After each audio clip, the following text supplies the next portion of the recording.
She rushed her twin daughter to the ER. The doctor who saved her was the ex-husband who never knew they existed. The patient seizing. Push 2 milligrams of lorazepam. BP's dropping, 90/60 and falling.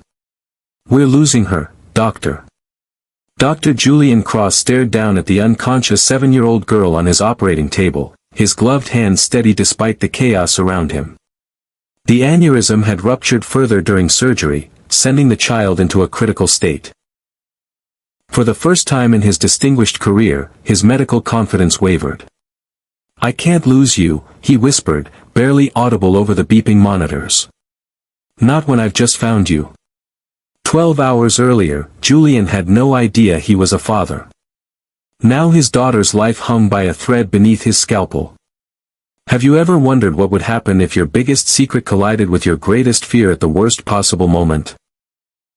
For Ilara Wynne, 7 years of carefully constructed lies were about to collapse as her daughter's life hung in the balance. Would the brilliant surgeon she once loved forgive her for keeping his children's secret? And more importantly, could he save their daughter's life? Welcome to Mr. Stephen Stories. If you're new here, I share powerful true stories about life's unexpected moments that change everything. If this opening grabbed your attention, please hit that subscribe button to help this channel grow, and keep watching to discover what happens when secrets and salvation collide in the most heartbreaking way. The day had begun like any other in the Wynne household. Ilara stood at the kitchen counter of their modest Silveridge townhome, packing lunchboxes while Lena and Milo ate breakfast. The mountain sunlight filtered through curtains, casting a warm glow over their morning routine. "Mom, can we have pizza tonight?"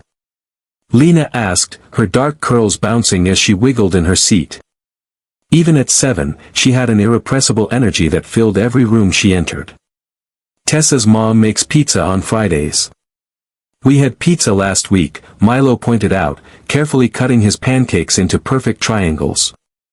Where his twin sister was spontaneous and vibrant, Milo was methodical and observant. "It's not in the meal rotation yet." Ilara smiled, sliding the last apple into Milo's lunchbox. "How about a compromise? Homemade pizza, with vegetables. Does cheese count as a vegetable?" Lena negotiated, her green eyes, so like her father's, twinkling with mischief. "Nice try." Ilara ruffled her daughter's hair, savoring these ordinary moments. "Finish your breakfast or we'll be late for school." Her phone buzzed with a calendar reminder, twins' annual checkup, 3 months overdue.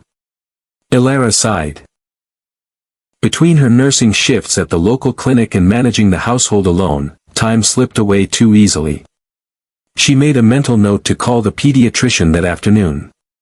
None of them could have known that by nightfall, their carefully constructed world would shatter completely. The school day passed without incident. Ilara picked up the twins at 3:30, listening to their animated chatter about science experiments and playground politics. At home, she kept her promise, setting out ingredients for homemade pizza while Milo worked on math homework and Lena sprawled on the living room floor, drawing elaborate pictures of butterflies. "Mom, look!" Lena held up her latest creation, a kaleidoscope of vibrant colors. "This one's for your office." Ilara wiped flour from her hands. "It's beautiful, sweetie. I'll hang it up tomorrow." That's when it happened. Mid-sentence, Lena's expression changed. The crayon dropped from her fingers. Her small hand rose to her head, confusion clouding her features. "My head feels funny," she whispered. Then her eyes rolled back, and she collapsed onto the hardwood floor. "Lena!" Ilara was at her side in an instant, nurse training kicking in. The little girl's body went rigid, then began to convulse. "Milo, bring me a pillow, quickly." Milo stood frozen in horror, watching his twin sister's body shake uncontrollably. "Milo!" His mother's sharp voice snapped him into action. He grabbed a couch pillow, rushing it over as Ilara carefully turned Lena onto her side, cushioning her head. "Call 911, Ilara instructed, her voice forcibly calm while she timed the seizure. Tell them your sister is having a seizure. She's 7 years old. Milo's hands trembled as he dialed, relaying information in a small, frightened voice. When the seizure finally stopped after 3 agonizing minutes, Lena remained unconscious, her breathing shallow. The paramedics arrived in minutes that felt like hours. They moved with efficient precision, attaching monitors, starting in 4, asking questions that Alara answered on autopilot. Any history of seizures or neurological issues? No, nothing. Any recent head trauma or falls? No, she was just drawing and then complained her head felt funny. The paramedic's expression grew serious as he studied the portable monitor. We need to transport her immediately. CT scan suggests possible intracranial bleeding. Alara's heart plummeted. In her nursing career, she'd seen enough to know what that meant, and how dangerous it could be. I'm coming with you, she stated, already gathering her purse. Milo comes too. Minutes later, they were racing through the mountain roads of Silveridge, the ambulance's siren cutting through the quiet evening. Alara held Lena's limp hand, while Milo sat opposite, his small fingers gripping the edge of the gurney, eyes wide with fear. Crestview Medical's neurosurgery team is standing by, the paramedic informed her, adjusting Lena's 4. Crestview Medical. The hospital where Julian worked. The hospital Alara had deliberately avoided for 7 years. She closed her eyes, fighting back tears. She'd constructed her entire life around protecting her children, creating a fortress of carefully crafted omissions. Now, racing through Silveridge's winding roads, that fortress was crumbling. Please, she whispered, don't let this be too late. The emergency doors burst open as the ambulance arrived. Doctors swarmed around Lena's stretcher, barking orders as they wheeled her through the gleaming corridors. Alara clutched Milo's hand, following the medical team into the chaos of the trauma bay. Initial CT shows a probable cerebral aneurysm with signs of rupture, announced a female doctor, her dark hair pulled back in a tight ponytail. I'm Dr. Cole, the attending emergency physician. We need consent for advanced imaging and potential surgical intervention. Alara nodded numbly, signing forms thrust before her. A nurse appeared with a clipboard, her expression sympathetic but professional. We need a complete family medical history, she explained, pen poised. Any history of aneurysms, vascular abnormalities, congenital conditions? Alara hesitated, her throat suddenly dry. Maternal grandmother had hypertension. No paternal history available. The lie tasted familiar on her tongue, the same one she'd told pediatricians, school nurses, and anyone else who asked for 7 years. Dr. Cole frowned at the scans illuminated on the wall-mounted screen. We need neurosurgery here stat. This needs intervention immediately. As if summoned by those words, the hospital intercom crackled to life, paging Dr. Julian Cross to emergency. Alara froze, blood draining from her face. 7 years of careful avoidance destroyed in 7 syllables. Mommy? Milo tugged her hand, his perceptive eyes catching her reaction. What's wrong? Before she could answer, a tall figure in surgical scrub strode into the trauma bay. His confident steps faltered when his eyes met hers across the room. Alara? Time collapsed between them, medical staff, beeping monitors, even Lena's unconscious form momentarily faded into the background. Julian's face registered the same shock that must have been evident on hers. He looked almost exactly as she remembered, perhaps a few more lines around his eyes, his dark hair slightly shorter, but unmistakably the man she'd once loved with her whole heart. Dr. Cole's voice broke the spell. Dr. Cross, 7-year-old female, collapsed at home with seizure. Scans indicate a ruptured cerebral aneurysm in the anterior communicating artery. Julian tore his eyes from Alara, instantly transforming into the renowned neurosurgeon he'd become. He moved to the screen, examining Lena's scans with laser focus, his fingers tracing the hemorrhage pattern. There's significant bleeding. We need to clip this immediately. His voice was calm, authoritative. Prep or 3. I want her under anesthesia in 20 minutes. Only then did Julian notice Milo standing beside Alara, the boy's emerald eyes, identical to his own, studying him with intense curiosity. Are you a doctor, or family? Milo asked quietly, his perceptive gaze moving between Julian and his mother.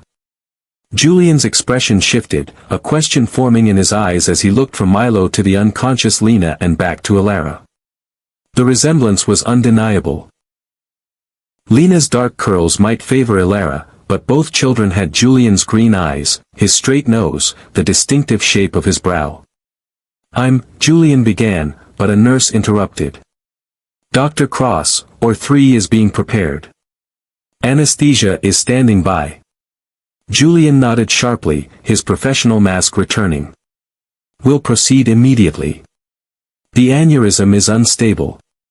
To Alara he added, we need to operate now.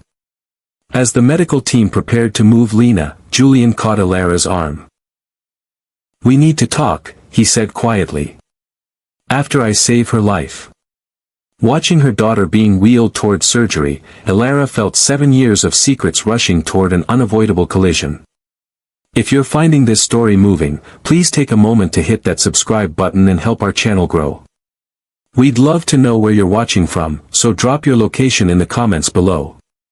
Now let's get back to this emotional journey as Julian discovers the truth about the twins. The sterile hospital hallway seemed to close in around Alara as Julian cornered her while Lena was being prepped for surgery. Milo had been settled in the waiting area with a kind volunteer who provided coloring books and juice. How old are they? Julian's voice was barely audible, though they were alone in the corridor. Alara met his gaze directly.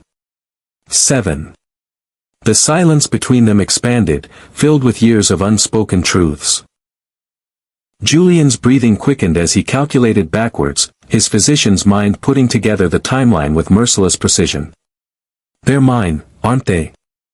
Alara didn't deny it. She couldn't, not with Milo sitting in the waiting room, a perfect miniature of Julian, or Lena fighting for her life with her father's determination etched into her features. Why didn't you tell me? Julian's voice cracked with emotion, his professional composure fracturing. How could you keep this from me for 7 years? You were already gone, she whispered, the words rushing out after years of rehearsing this moment in her mind. Your residency in Switzerland. The research position you dreamed of. You made it very clear nothing would stand in your way. They're my children. Julian's voice rose slightly before he controlled himself. I had a right to know. You gave up that right when you signed the divorce papers without a backward glance, Alara countered, old pain surfacing. When I called to tell you, you were too busy packing for Zurich. Julian's face paled. That call, you were trying to tell me about the pregnancy. I tried 3 times. You were always in surgery, always in meetings, always too busy for just 5 minutes.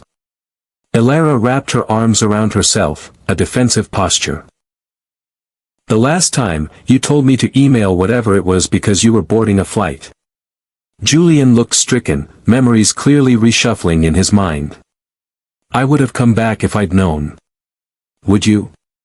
Really? Alara challenged. You were making breakthroughs in neurosurgical techniques. The papers called you a rising star. Would you have given that up for diapers and midnight feedings? Before Julian could respond, the hospital administrator approached, a concerned expression on her face. Dr. Cross, we have an ethical concern. The patient is apparently your biological daughter. Hospital protocol strictly prohibits operating on family members. There's no time to airlift her elsewhere, Julian argued, instantly back in surgeon mode. The aneurysm is unstable and expanding. Any delay significantly increases the risk of permanent brain damage or death. Dr. Phillips from Denver Memorial is the nearest neurosurgeon with comparable experience, but he's in surgery for at least another 4 hours, the administrator acknowledged.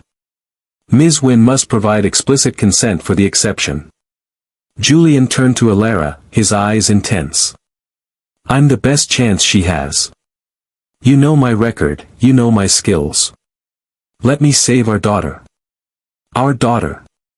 The words hung in the air between them.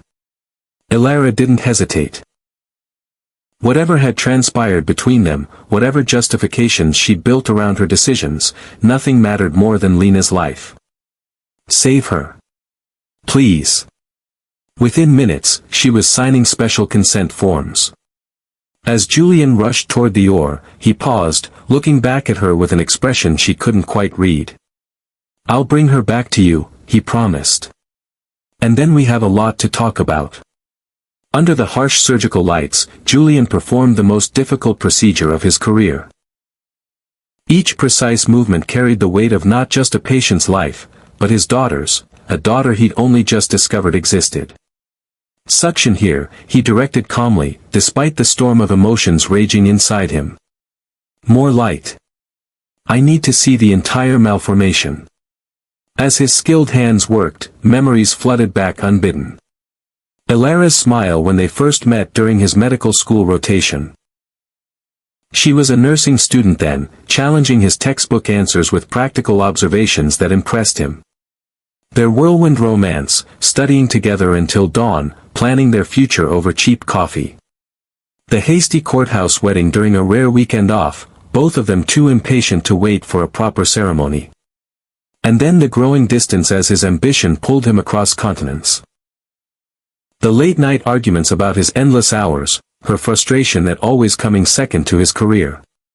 The phone call where she'd said she needed to tell him something important, but he'd been too distracted with his fellowship acceptance to listen properly.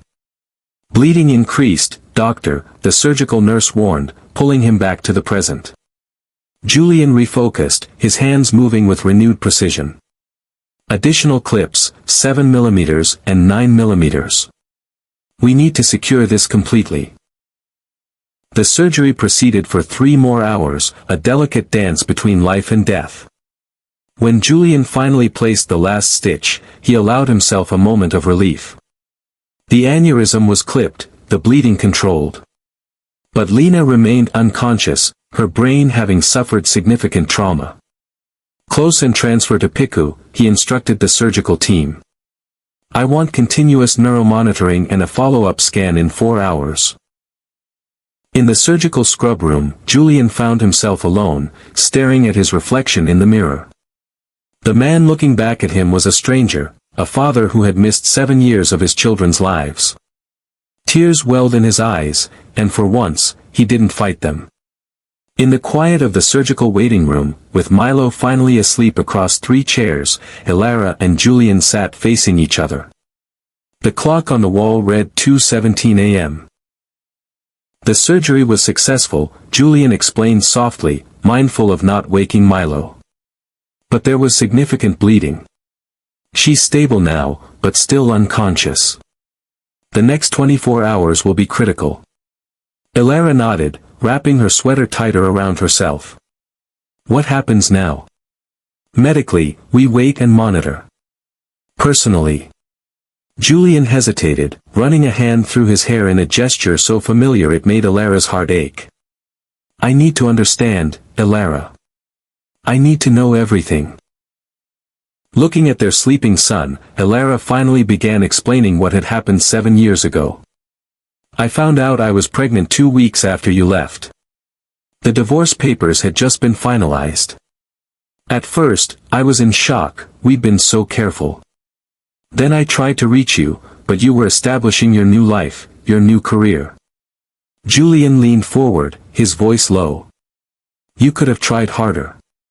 Left a message with my department, sent a letter, anything. When I finally reached you on the phone, you sounded so preoccupied, Elara continued. I started to tell you, but you interrupted, said you were boarding a flight for a conference. Told me to email you whatever it was because you didn't have time. Julian closed his eyes, remembering. The neurosurgery symposium in Geneva. I was presenting my research. I sat down that night to write you an email, Elara said. But then I started thinking, what would this mean for you? For your career. You'd made it crystal clear that nothing would stand in the way of your ambitions. Would children be a burden? An obligation you'd resent? That wasn't your decision to make, Julian countered, though his tone lacked conviction. Maybe not, Elara acknowledged. But I made the choice I thought was best at the time. And then when I found out it was twins. She shook her head. It seemed even more impossible to disrupt your life. Julian's composure finally crumbled, his voice breaking. You didn't just keep my children from me, Elara. You kept me from being better, being the father they deserved. I was protecting them, Elara replied softly. From building hopes about a father who might always have more important priorities. And now? Julian asked, glancing at their sleeping son. What happens now? Before Elara could answer, a nurse appeared in the doorway. Dr. Cross. Your daughter's showing signs of increased responsiveness. You might want to come. If this story is touching your heart, please take a moment to like and subscribe to Mr. Stephen's Stories. We'd love to hear your thoughts in the comments below. Where are you watching from today? Now, let's continue with this emotional journey as Lena begins to wake up. 3 days passed in a blur of medical updates, coffee from the hospital cafeteria, and uncomfortable waiting room chairs.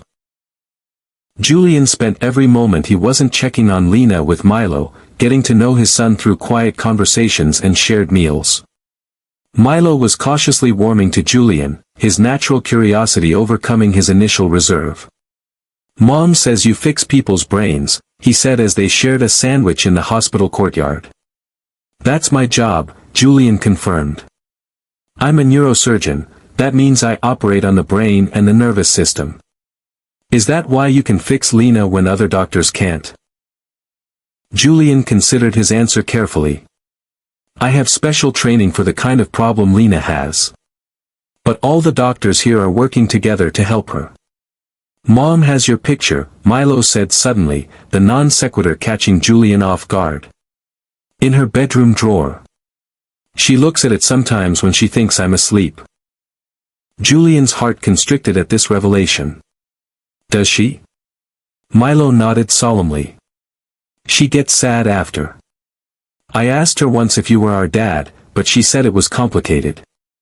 It is complicated, Julian agreed, unsure how much to explain. But not because I didn't want to be your dad. I just didn't know about you. But now you know, Milo pointed out with a child's simple logic. So it's not complicated anymore, right? If only adult relationships were so straightforward, Julian thought. We're figuring it out, he told his son. The most important thing is that Lena gets better. On the 4th day, Julian was checking Lena's neurological responses when her eyelids fluttered. He froze, watching intently as her fingers twitched, then curled around his. Lena, he called softly. Lena, can you hear me? Her eyes opened slowly, unfocused at first, then gradually sharpening as they settled on his face. Confusion clouded her features as she studied him. Why do you look like me? She asked, her voice fragile and raspy from the breathing tube that had been removed the previous day. Julian swallowed hard, emotion threatening to overwhelm him. Because I'm your dad. Lena's eyes widened slightly. Mom said our dad lived far away. I did, Julian admitted. But I'm here now. From the doorway came a small gasp. Julian turned to see Elara standing there with Milo, both of them frozen in surprise at seeing Lena awake. Lena. Milo broke free of his mother's grasp, rushing to his sister's bedside. You were asleep for forever. Was not, Lena countered weakly, the familiar sibling dynamic immediately reasserting itself despite her condition. Elara approached more slowly, her eyes meeting Julian's over their children's heads. You're awake, she whispered, gently stroking Lena's hair. How do you feel, sweetheart? My head hurts, Lena complained. And my throat feels scratchy. Anne. She looked at Julian again, he says he's our dad. He is, Elara confirmed, her voice steady despite the emotion in her eyes. This is your father, Dr. Julian Cross. Lena considered this information with surprising calmness. Did you fix my head? Julian nodded. I did. You had a small blood vessel in your brain that broke, but we repaired it.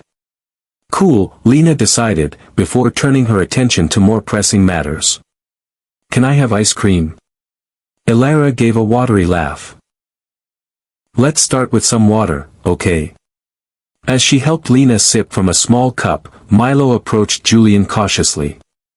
The boy studied him with an intensity beyond his years, then wordlessly slipped his small hand into Julian's larger one. Julian squeezed gently, making a silent promise. I'm not leaving again, he said aloud, his voice thick with emotion. Over the next few weeks, Lena's recovery progressed remarkably. Julian transferred his practice to Silveridge's Crestview Medical Center, taking a position that had been vacant for months. He rented an apartment just 15 minutes from Elara's townhouse, close enough for frequent visits but respectful of the boundaries they were still establishing. Co-parenting began awkwardly. School conferences where they sat stiffly side by side, doctor appointments where they carefully avoided personal conversation, weekend visits choreographed to minimize their time alone together. Julian discovered the daily rhythm of his children's lives, Milo's passion for science and astronomy, Lena's artistic talent and boundless energy. He learned that Milo was allergic to strawberries, that Lena refused to wear matching socks on principle, that both children had inherited his left-handedness and Elara's stubborn determination. Dad, watch this. Lena called one Saturday afternoon, 2 months after her surgery. The word Dad still gave Julian a jolt of disbelieving joy every time he heard it. She was attempting a cartwheel in the backyard of Elara's townhouse, her dark curls bouncing as she tumbled in the grass. Careful, Julian cautioned automatically. Remember what we discussed about physical activity. Lena rolled her eyes with the dramatic flair only a 7-year-old could muster. You worry too much. Mom says I'm good as new. From the patio where she was arranging lunch, Elara called, I said you're doing very well, not that you should be trying out for the Olympics. Julian caught her eye across the yard, and they shared a smile of parental solidarity. One of the increasingly frequent moments of connection between them. The twins adapted with the resilience of children. Milo showed Julian his collection of rocks and minerals, explaining each specimen with scientific precision. Lena taught him her favorite card games, unabashedly cheating to let him win the first few times. They created a new normal, piece by fragile piece. Meanwhile, Julian and Elara circled each other cautiously, neither willing to revisit romantic feelings buried under years of absence and unspoken hurt. You've done an amazing job with them, Julian told her one evening as they cleaned up after dinner. The twins were in the living room, engaged in a heated debate about which movie to watch. I had to, Elara replied simply. They needed stability. Julian placed the last plate in the dishwasher, choosing his words carefully. I know I've said this before, but I really am sorry, Elara. Not just for missing these years, but for being the kind of husband who made you believe I wouldn't want to know about my own children. Elara paused, wiping her hands on a dish towel. We were different people then. You had dreams, ambitions. I still achieved those, Julian pointed out. I just would have done it differently if I'd known. Taken positions closer to home, structured my research differently. And resented us for the compromises? Elara challenged softly. Julian shook his head. I've delivered keynotes at international conferences, published in top medical journals, developed surgical techniques used around the world. And none of it, not one single achievement, comes close to what I felt when Lena called me Dad for the first time. Something shifted in Elara's expression, a softening, a lowering of defenses. But before she could respond, Milo appeared in the kitchen doorway. We voted. Lena wants the princess movie but I want the space one, so you have to break the tie, he announced. Sounds serious, Julian said with mock gravity. I'll be right there to render my official decision. As Milo returned to the living room, Julian looked back at Alara. We should finish this conversation sometime. Yes, she agreed quietly. We should. If you're enjoying this emotional journey of rediscovery and forgiveness, please subscribe to Mr. Stephen's Stories for more powerful narratives that touch the heart. We'd love to know where you're watching from, so let us know in the comments below. Now, let's continue with the story as Julian and Alara navigate their complex feelings. Trust rebuilt slowly through shared concerns and small kindnesses. Julian bringing coffee exactly how Alara liked it to Lena's physical therapy appointments. Alara making space in her calendar for Julian to attend Milo's science fair. Both of them learning to text each other about the children's daily triumphs and challenges without awkwardness. 3 months after Lena's surgery, Julian arrived at Alara's townhouse to find her struggling with a leaking pipe under the kitchen sink. The plumber can't come until Monday, she explained, wiping water from the tile floor. I've tried to tighten the connection, but it just keeps getting worse. Julian rolled up his sleeves without hesitation. Let me take a look. I did maintenance on my apartment during med school to reduce rent. Working together, they managed to stop the leak temporarily with plumber's tape and a wrench Julian retrieved from his car. The crisis averted, they found themselves sitting at the kitchen table, sharing the bottle of wine Alara had opened in frustration before his arrival. Remember that apartment on Westfield Street? Julian asked, swirling the wine in his glass. The one with the bathroom door that would swell shut during humid weather? Alara laughed, the sound warming something in Julian's chest. You had to climb through the window from the fire escape that time I got stuck inside. The neighbors thought I was breaking in, Julian recalled, smiling at the memory. Mrs. Fincher from 3B threatened me with her cat's litter scoop. Their laughter faded into comfortable silence, both lost in memories of their early days together. We were happy then, weren't we? Julian finally asked, his voice quiet. Before I got so caught up in proving myself. Alara nodded, her expression thoughtful. We were. Young and broke and sleep-deprived, but happy. I shouldn't have let my ambition come before us, Julian admitted. That was my mistake, thinking success had to look a certain way, follow a specific timeline. And I shouldn't have kept the twins from you, Alara countered softly. That was my mistake. Thinking I knew what you would choose without giving you the chance to make that choice. It was the closest they'd come to mutual forgiveness, to acknowledging that both had made decisions that altered their shared path irrevocably. Where do we go from here? Julian asked, voicing the question that had lingered between them for months. Before Alara could answer, the sound of small footsteps interrupted them. Lena appeared in the doorway in her butterfly pajamas, rubbing her eyes sleepily. I had a bad dream, she murmured. About my head hurting again. Julian and Alara exchanged concerned glances. Though Lena's recovery had been remarkable, occasional nightmares about her trauma persisted. Come here, sweetheart, Alara opened her arms, and Lena climbed onto her lap. It was just a dream. You're all better now. Is Dad staying tonight? Lena asked, looking hopefully at Julian. The innocent question hung in the air between them. Julian carefully kept his expression neutral, not wanting to pressure Alara with his own wishes. Dad has his own apartment, remember? Alara explained gently. He'll come back tomorrow for pancake breakfast like we planned. Lena's lower lip jutted out slightly. But what if my head hurts again and he's not here? He's the best brain doctor. Julian moved to kneel beside them, stroking Lena's curls. Your head is all fixed up now, princess. And if you ever need me, I can be here in 15 minutes flat. Promise? Lena demanded. Cross my heart, Julian assured her, making the gesture that never failed to earn a smile.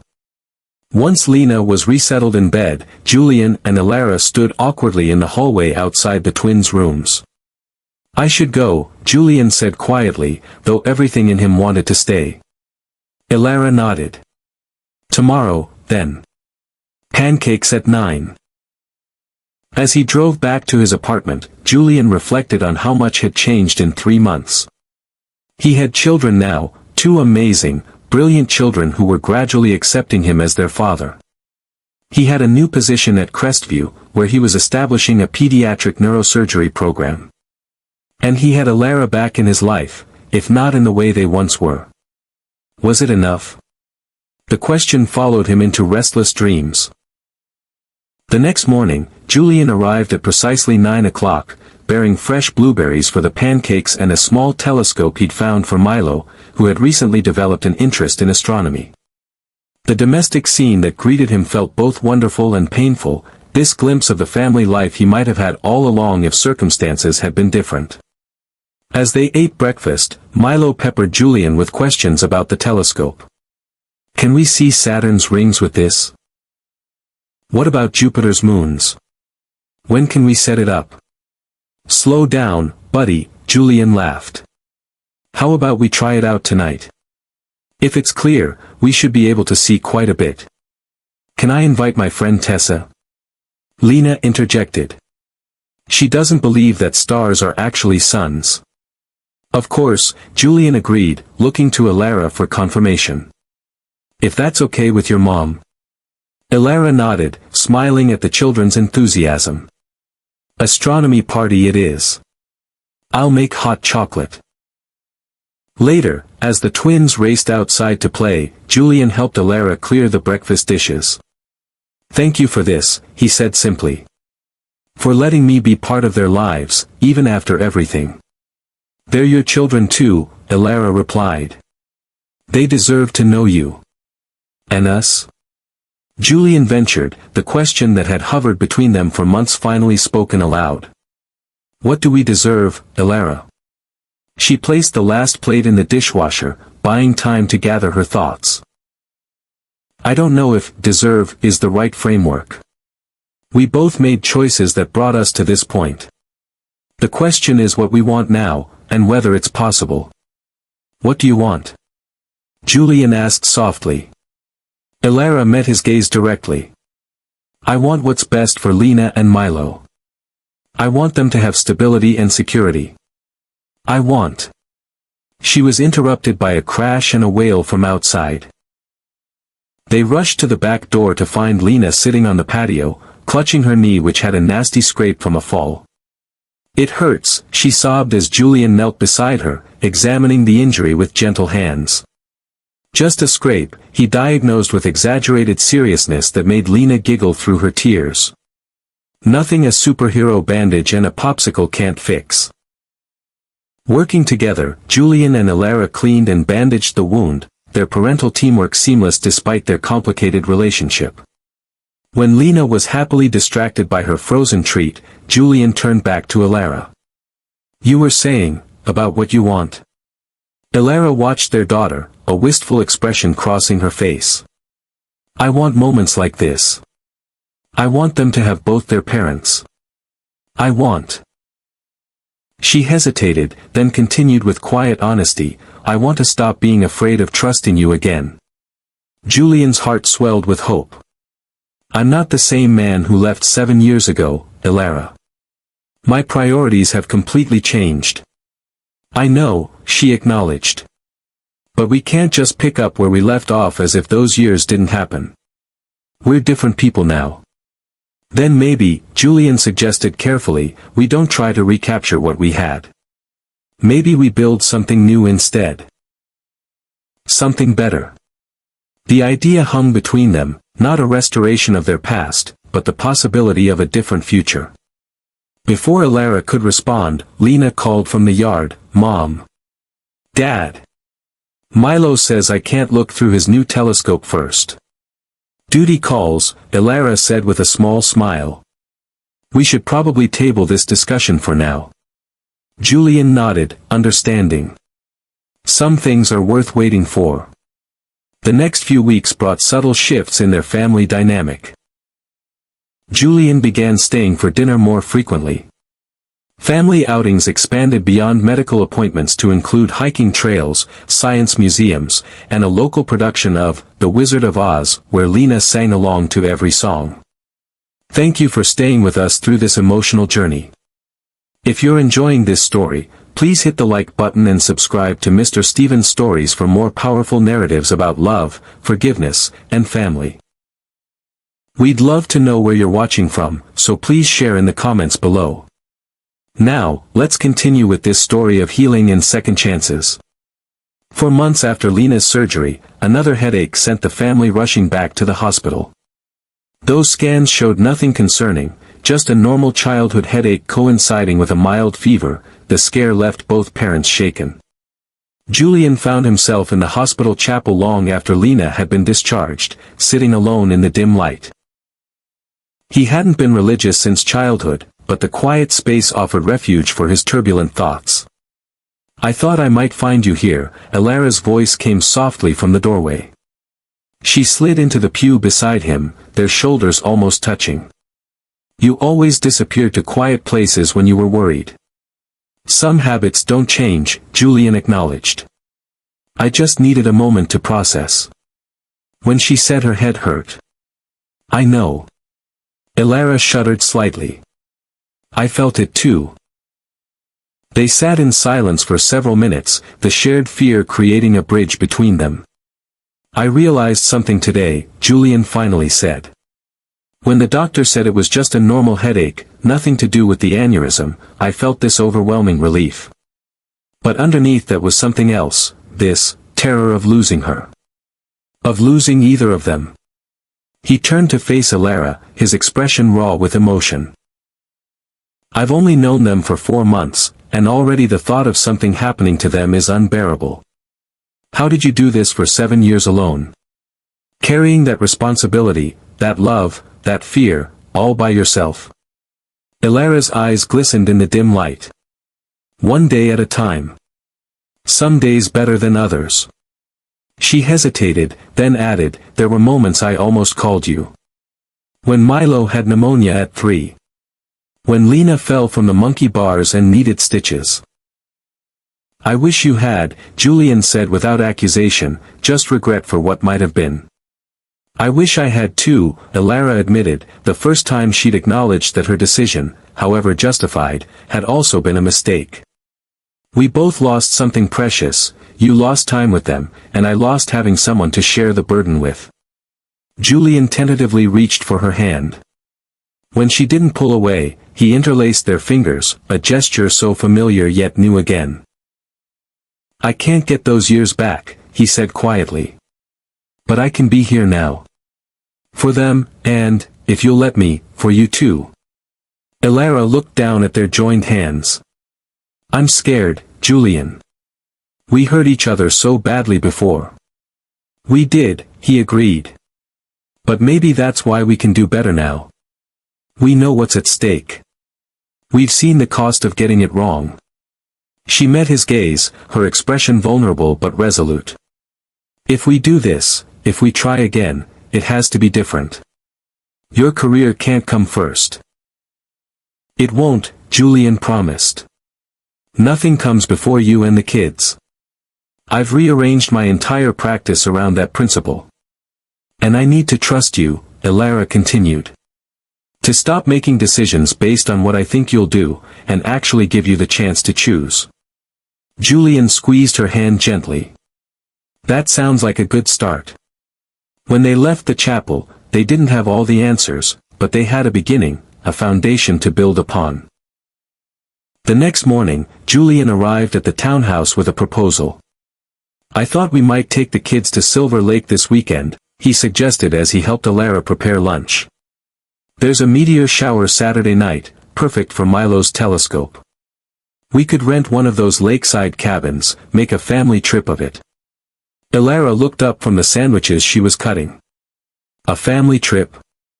Too much, too soon." Julian backtracked slightly. "We don't have to share a cabin. I could get one nearby." "No, it's not that," Elara said. "It just feels significant. Our first trip together as a family." Julian nodded, understanding her hesitation. It is significant. But also simple, just 2 days by the lake with our children. No pressure, no expectations. Elara considered for a moment, then smiled. Silver Lake was always your favorite place. You remember? Of course I do. Her expression softened with memory. We talked about buying a cabin there someday, when we were real adults with savings accounts. Julian laughed. Well, I do have a savings account now. No cabin yet, though. Silver Lake sounds perfect, Elara decided. The kids will love it. The weekend trip marked a turning point. Under star-filled mountain skies, with Milo excitedly identifying constellations and Lena insisting on roasting exactly 14 marshmallows, no more, no less, Julian and Elara rediscovered a comfortable rhythm together. They moved around each other in the small cabin kitchen, anticipated each other's needs, laughed at the same parental jokes that the twins rolled their eyes at. On the final evening, after the children had finally succumbed to exhaustion, Julian and Elara sat on the cabin's porch, wrapped in blankets against the mountain chill. Thank you for this weekend, Julian said quietly. For letting me be part of these memories. Elara turned toward him, her face illuminated by the soft porch light. You don't have to thank me for letting you be their father, Julian. Not just that, he clarified. For letting me be part of your life again too. In the silence that followed, years of hurt and misunderstanding seemed to dissolve into the cool night air. When Julian cautiously leaned toward her, Elara met him halfway, their kiss tentative at first, then deepening with remembered familiarity and new discovery. I never stopped loving you, Julian confessed when they finally pulled apart.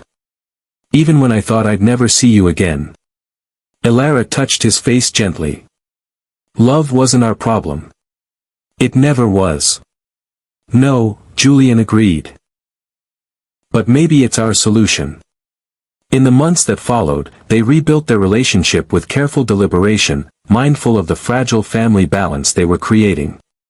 Julian continued living in his apartment, but spent most evenings at the townhouse, becoming a constant, reliable presence in his children's lives. The twins flourished under the security of having both parents actively involved. Milo's interest in science expanded, fueled by Julian's encouragement and expertise. Lena's artistic talent developed, her drawings growing more sophisticated as she recovered completely from her surgery. 1 year after the emergency that had reunited them, the four of them sat around a picnic table in Silveridge City Park, celebrating Lena's full medical clearance and the twins' 8th birthday. Can I open my presents now? Lena asked, practically bouncing with excitement. After cake, Elara laughed, lighting the candles. As they sang, Happy Birthday, Julian watched his family with a sense of wonder that hadn't diminished in the year since he'd discovered them. Lena's dark curls caught the sunlight as she leaned eagerly toward her cake. Milo adjusted his new glasses, looking so much like Julian had at that age it was startling. And Elara, beautiful, strong Elara, caught his eye across the table, a silent message of shared joy passing between them. Later, as the twins explored the playground with their new gifts, Julian took Elara's hand. I've been thinking, he began, uncharacteristically nervous. The lease on my apartment is up next month. Oh. Elara raised an eyebrow, though her expression suggested she knew where this conversation was heading. The twins have been asking when I'm going to live with you all the time, Julian continued. Lena says it's inefficient for me to have a separate home when I'm at your place every day anyway. Elara laughed. She's definitely your daughter, analyzing everything for maximum efficiency. She makes a compelling argument, Julian admitted with a smile. But what do you think? Is it time for me to come home? Elara considered for a moment, her expression thoughtful. A year ago, I would have said no. That it was too complicated, too risky. And now? Now I think. She squeezed his hand, that some risks are worth taking. Some families are worth fighting for. Julian's heart swelled with hope and gratitude. Is that a yes? It's a yes, Elara confirmed, leaning forward to kiss him softly. Welcome home, Julian. From the playground, Lena spotted them and nudged her brother. Look, she whispered loudly enough to carry across the park. I told you they still love each other. Duh, Milo replied with the superior air of an older sibling, by 2 minutes. They always did. They just forgot for a while. Julian and Elara broke apart, laughing at their children's assessment. Perhaps that was the simplest truth. They had forgotten what mattered most, but life had given them an unexpected second chance to remember. 6 months later, they stood together in the backyard of their new home. A spacious house with a view of the mountains, enough bedrooms for everyone, and a special space for Julian's home office and Elara's nursing textbooks as she pursued an advanced degree. Some families are born, Julian reflected, watching the twins help plant a new apple tree in their yard. Others are chosen, every single day. Elara leaned against him, their journey from estranged ex-spouses to reunited families still sometimes feeling like a miracle. We're doing both, she observed. Born and chosen. As Milo carefully packed soil around the sapling's roots and Lena tied a bright ribbon around the slender trunk for good luck, Julian wrapped his arm around Elara's shoulders, finally home where he belonged. I wouldn't have it any other way, he whispered. If this story of family, forgiveness, and second chances touched your heart, please subscribe to Mr. Stephen's Stories for more powerful narratives that remind us what truly matters in life. We'd love to hear your thoughts in the comments below, and don't forget to share this video with someone who might need this message today. Thank you for joining us on this emotional journey.